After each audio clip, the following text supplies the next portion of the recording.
हमारे देश में अनेकों संतों ने जन्म लिया है जिन्हें हम महापुरुष भी कहते हैं और उनका नाम जब हम आज भी लेते हैं तो उन्हें हम सम्मान से ही याद करते हैं।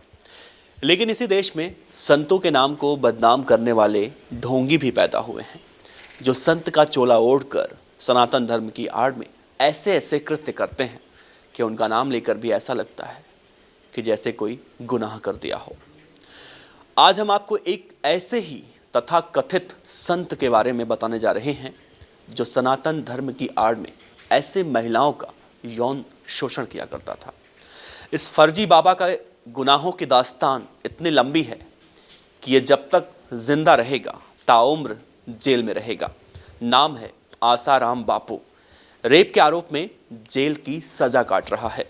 अप्रैल 1941 में मौजूदा पाकिस्तान के सिंध इलाके के बिरानी गांव में पैदा हुए आसाराम का असली नाम असुमल हरपलानी था।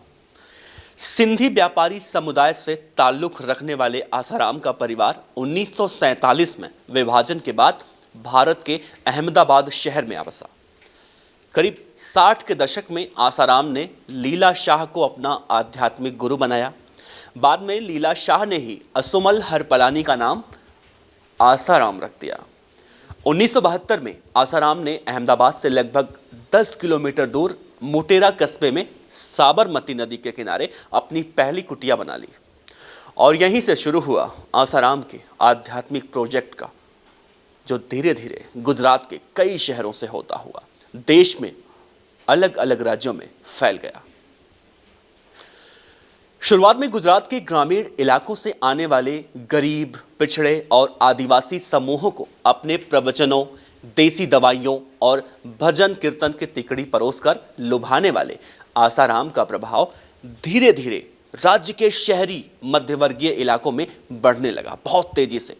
शुरुआती सालों में प्रवचन के बाद प्रसाद के नाम पर वितरित किए जाने वाले मुफ्त भोजन ने भी आसाराम के भक्तों की संख्या को तेजी से बढ़ाने में बहुत ही महत्वपूर्ण भूमिका निभाई।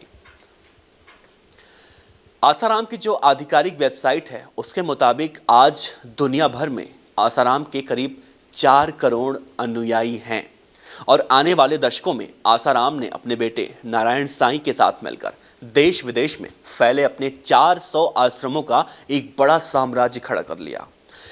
आसाराम के इस व्यापक प्रभाव में उसके भक्तों और आश्रमों की विशाल संख्या के साथ साथ तकरीबन 10,000 करोड़ रुपए की संपत्ति बना डाली, अकूत संपत्ति, जिसकी जांच पड़ताल फिलहाल केंद्रीय और गुजरात राज्य के कर विभाग और प्रवर्तन निदेशालय कर रहे हैं। इस जांच में आश्रम निर्माण के लिए गैर कानूनी तरीके से जमीन हड़पने के मामले भी शामिल हैं। आसाराम के भक्तों की संख्या बढ़ने के साथ ही राजनेताओं ने भी आसाराम के जरिए एक बड़े वोटर समूह में पैठ बनाने का प्रयास किया था। 1990 से लेकर 2000 के दशक तक आसाराम के भक्तों की सूची में भारत के पूर्व प्रधानमंत्री अटल बिहारी वाजपेयी के साथ साथ भारतीय जनता पार्टी के लाल कृष्ण आडवाणी और नितिन गडकरी जैसे दिग्गज नेता शामिल हो चुके थे। इस सूची में दिग्विजय सिंह, कमलनाथ और मोतीलाल वोरा जैसे वरिष्ठ कांग्रेसी नेता भी शामिल रहे हैं। भक्तों की संख्या बढ़ने के साथ ही राजनेताओं ने भी आसाराम के जरिए एक बड़े वोटर समूह में पैठ बनाने का भरसक प्रयास किया। 1990 से लेकर 2000 के दशक तक आसाराम के भक्तों की सूची में जब भारत के पूर्व प्रधानमंत्री अटल बिहारी वाजपेयी और उनके साथ साथ बीजेपी के कई बड़े दिग्गज नेता, जिनका नाम हम अभी थोड़ी देर पहले ले चुके हैं, नितिन गडकरी, या फिर कांग्रेसी नेता की बात की जाए दिग्विजय सिंह, कमलनाथ, मोतीलाल वोरा, ये सब आसाराम के आश्रम में जाते थे। लेकिन इसके बाद देखा गया कि वर्तमान और पूर्व मुख्यमंत्रियों में भी कई ऐसे मुख्यमंत्री थे जो आसाराम के आश्रम में जाते थे दर्शन के लिए, और इस फहरिस्त में शिवराज सिंह चौहान जो मध्य प्रदेश के मुख्यमंत्री हैं, उमा भारती, रमन सिंह, प्रेम कुमार धूमल और वसुंधरा राजे, इस सब आसाराम के आश्रम में जाते थे। इन सबसे इतर 2000 के दशक के शुरुआती सालों में आसाराम के दर्शन के लिए जाने वाले सबसे महत्वपूर्ण नाम भारत के वर्तमान प्रधानमंत्री नरेंद्र मोदी भी हैं। लेकिन 2008 में आसाराम के मोटेरा आश्रम में जब 2 बच्चों की हत्या का मामला सामने आया तो लगभग हर राजनीतिक दल के नेताओं ने आसाराम से दूरी बना ली। वो नेता जो आसाराम के पास जाते थे अब दूर हो चुके थे। 5 जुलाई 2008 को आसाराम के मोटेरा आश्रम के बाहर मौजूद साबरमती नदी के सूखे तल में 10 साल के अभिषेक बाघेला और 11 साल के दीपेश बाघेला का अधजला शरीर विकृत अवस्था में मिला। अहमदाबाद में रहने वाले इन चचेरे भाइयों के अभिभावकों ने मृत्यु के कुछ ही दिन पहले उनका एडमिशन यानी कि दाखिला आसाराम के गुरुकुल नामक स्कूल में करवाया था। उन्होंने सोचा ये भी पढ़ लिख के कुछ बन जाएंगे इसे। और जब ये बॉडी मिली तो आसाराम का पतन जो हुआ यहाँ से शुरुआत हुआ। इस मामले की जांच के लिए तत्कालीन राज्य के DK त्रिवेदी कमीशन का गठन किया गया, लेकिन इस कमीशन के जांच के नतीजे आज तक सार्वजनिक नहीं हुए हैं। इस बीच 2012 में राज्य पुलिस ने मोटेरा आश्रम के 7 कर्मचारियों पर गैर इरादतन हत्या के आरोप तय किए। मामले की सुनवाई फिलहाल अहमदाबाद के सत्र न्यायालय में चल रही है। अगस्त 2013 में आसाराम के खिलाफ जो मामला दर्ज हुआ वो था मामला बलात्कार का, और शाहजहांपुर निवासी पीड़िता का पूरा परिवार इस घटना से पहले यानी कि बलात्कार की जो घटना हुई इससे पहले तक आसाराम का बहुत कट्टर भक्त था। पीड़िता ने जो उनके पिता थे उन्होंने अपने खर्चे पर शाहजहांपुर में आसाराम का आश्रम तक बनवा दिया था। संस्कारमान शिक्षा की उम्मीद में उन्होंने अपने 2 बच्चों को आसाराम के छिंदवाड़ा स्थित गुरुकुल में पढ़ने के लिए भी भेज दिया था। 7 अगस्त 2013 को पीड़िता के पिता को छिंदवाड़ा गुरुकुल से एक फ़ोन आता है। फ़ोन पर उन्हें बताया जाता है कि उनकी जो 16 साल की बेटी है वो बीमार है। और अगले दिन जब पीड़िता के माता पिता छिंदवाड़ा में जो उनका गुरुकुल था आसाराम का वहाँ पहुँचते हैं तो उन्हें कहा जाता है कि उनकी बेटी पर भूत प्रेत का साया है जिसे केवल आसाराम ही ठीक कर सकता है। 14 अगस्त को पीड़िता का परिवार आसाराम से मिलने राजस्थान के जोधपुर में आश्रम पहुंचता है। मुकदमे में जो चार्जशीट दाखिल की गई है उसके मुताबिक आसाराम ने 15 अगस्त के शाम 16 साल की लड़की जो पीड़िता थी उसे ठीक करने के लिए उसे बहाने से अपनी कुटिया में बुलाता है और वहीं पर बलात्कार कर देता है। पीड़िता के परिवार की माने तो उनके लिए ये घटना उनके भगवान के भक्षक बनने में बदल जाने जैसी थी। इस परिवार ने सुनवाई के बीते 5 साल अपने घर में नज़रबंद बंधकों की तरह बिताए हैं। परिवार के मुताबिक उन्हें रिश्वत की भी पेशकश की गई थी और जान से मारने की धमकी भी दी गई थी, लेकिन वे अपने से कई गुना ज़्यादा प्रभावशाली आसाराम के खिलाफ जारी अपने न्यायिक लड़ाई में डटे रहे। 28 फरवरी 2014 की सुबह आसाराम और उनके बेटे नारायण साईं पर बलात्कार का आरोप लगाने वाली सूरत निवासी 2 बहनों में से एक के पति पर सूरत शहर में ही जानलेवा हमला हो गया। 15 दिनों के अंदर अगला हमला राकेश पटेल नामक आसाराम के ही वीडियोग्राफर पर हुआ। दूसरे हमले के कुछ दिनों बाद ही दिनेश भगनानी नामक एक और गवाह पर सूरत के कपड़ा बाजार में तेजाब फेंक दिया गया।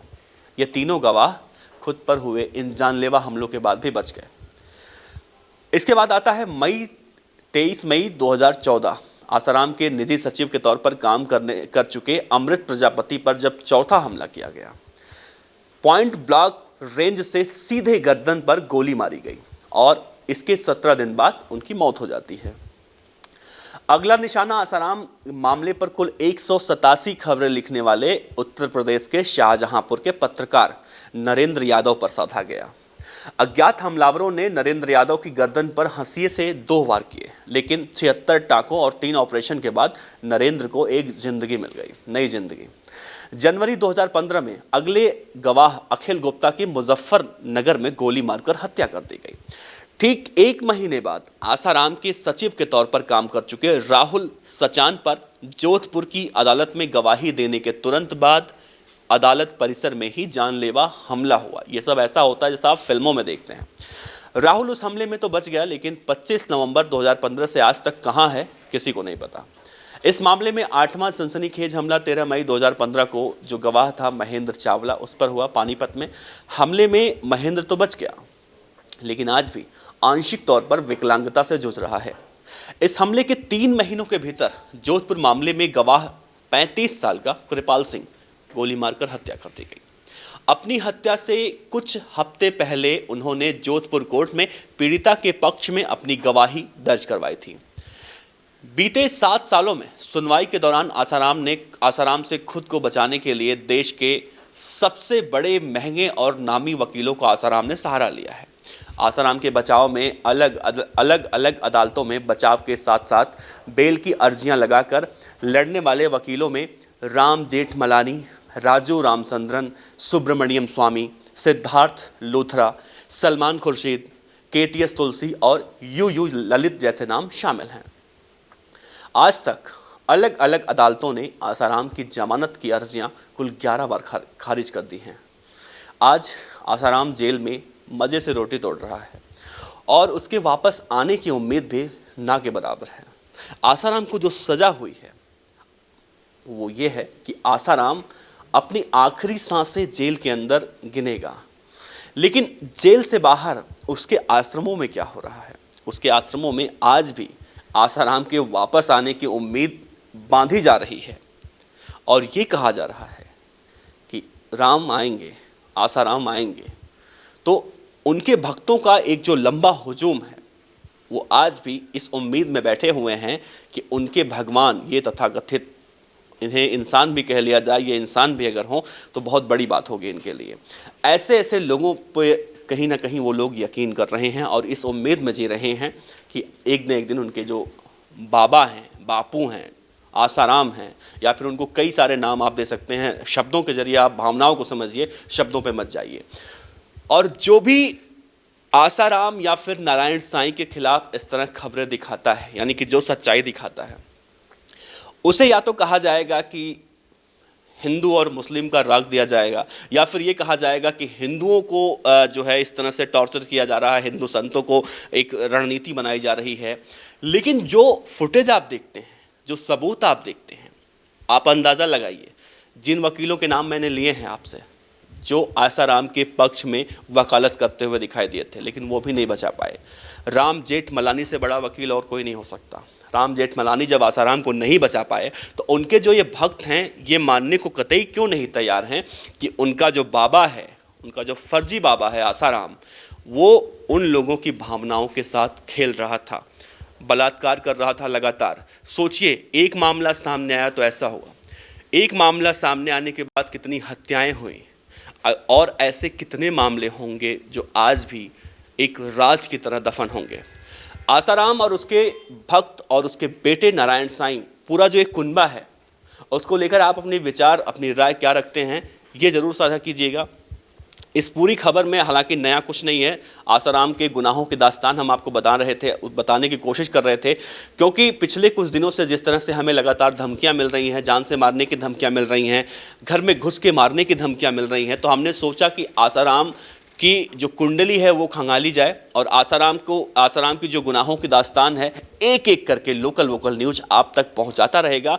और ऐसे कई सारे राज हैं आसाराम के जो अभी तक आप लोग शायद ही आसाराम के बारे में जानते होंगे, तो एक एक करके हम आपको आसाराम के बारे में और उसके जो बलात्कारी, उसका जो बेटा है, उसके बारे में हम आपको बताते रहेंगे। आप देखते रहिए लोकल वोकल न्यूज़। धन्यवाद। हमारी वीडियो कैसी लगी हमें कमेंट्स बॉक्स में ज़रूर बताएं।